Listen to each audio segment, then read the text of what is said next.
Fort Frye is coming off another good year under longtime head coach Eric Huck. The Cadets earned a playoff appearance and got a win over rival Waterford in the regional quarterfinal last season. Fort Frye graduated some key seniors from last year's squad, including wingback Clayton Miller and offensive lineman Braxton Ross. However, they do bring back starting quarterback Grady Hessen and wingback Tice Beardsley. Coach Huck talks about what this year's team will look like. Yeah, it's nice having, he was a first-year varsity quarterback last year with Hessen. It's nice having him back. Knows the offense, knows what we expect, and also have some other guys around him. A lot of the lines back. Kenan Bradford back at fullback, Tice Beardsley at wingback, and Phyllis out at split end. So a lot of those guys back, and so that's nice. And so those expectations, we expect them to, it won't be quite, where we left off, but get back to that point quickly, hopefully. Marietta is set to begin the 2025 campaign under newly appointed head coach Mike Kupfner.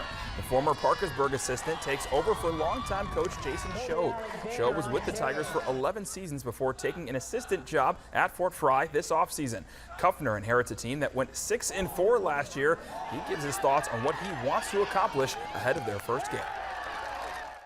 I'm looking to, obviously build some excitement from not just our guys, but the community as well. So Friday, we're going to practice under the lights at Don Drum, 10 p.m. Hopefully our guys get a little juiced up for that. Invite the middle school and, the young guys so they can come up for that too.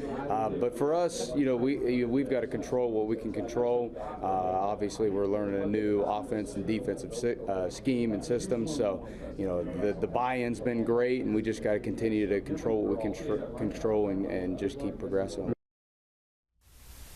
Defending league champion Warren will also be under new leadership this season. Former assistant Jason Gandy was named the next head coach of the Warriors. He replaces Jimmy Payton, who took the head coaching job at Logan after 3 years in Vincent. Gandy is one of 3 first-year coaches in the Twin State League this year. The next few weeks will be crucial for Gandy as he figures out what his team will look like and which players are going to help him win this year.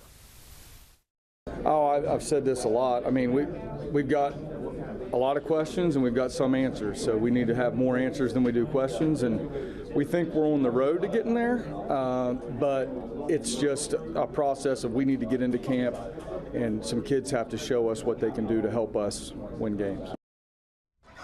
After 17 years, Dave Darst stepped down as Point Pleasant's head football coach. James Higginbotham, the current Point Pleasant athletic director, is taking his place. Coach Higginbotham is looking to be competitive year one and has used this offseason to install some new offensive and defensive schemes. Well, in June, we as a new coach, Coach Darst is there 18 years. I've coached with him then, and he was a great coach. We've kind of changed a little bit on offense, and our defensive coach who was there 48 years and decided to retire with him. Yeah.